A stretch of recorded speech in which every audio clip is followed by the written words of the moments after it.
One of the best known of all Christmas plants is this one, the mistletoe.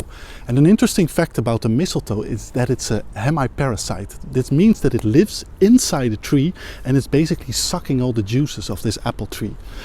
A fun thing to do in this time when you can buy bundles of mistletoe to hang in your house is to sow the berries. But of course you cannot do this in a pot. You need to do this on a suitable host tree. You can find online which trees are suitable for a mistletoe, but I'll explain you here how to do that. So you take a ripe white berry and you squeeze it, and then this jelly-like seed comes out. Basically there is a green seed in a sort of a bubble of jelly, and you have to break the jelly a little bit to make it easier to sow.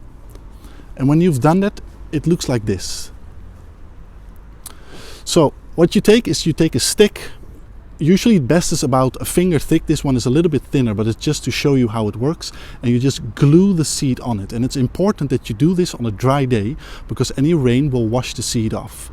Once the glue has dried, the seed is stuck and it will make a root. This root will penetrate the wood of the tree and it will start to suck the juices of this tree, and then usually about a year later you will see the first branches of the mistletoe appear.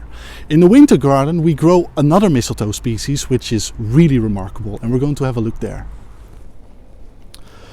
Well, this is probably one of my favorite plants in the hortus. This is the mini mistletoe, Viscum minimum. And as you can see, it makes beautiful red berries, but you don't see any leaves because all the green here is of the succulent euphorbia, which is its host.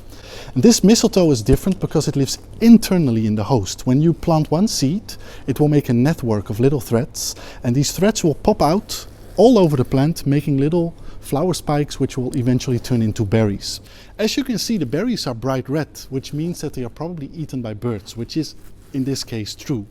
When they eat the berries, they want to dispose of the seed, and when it happens and the seed ends up on the tissue of this euphorbia, the same thing happens as with the other mistletoe. The glue will dry, a little root will come out, and this will penetrate the plant.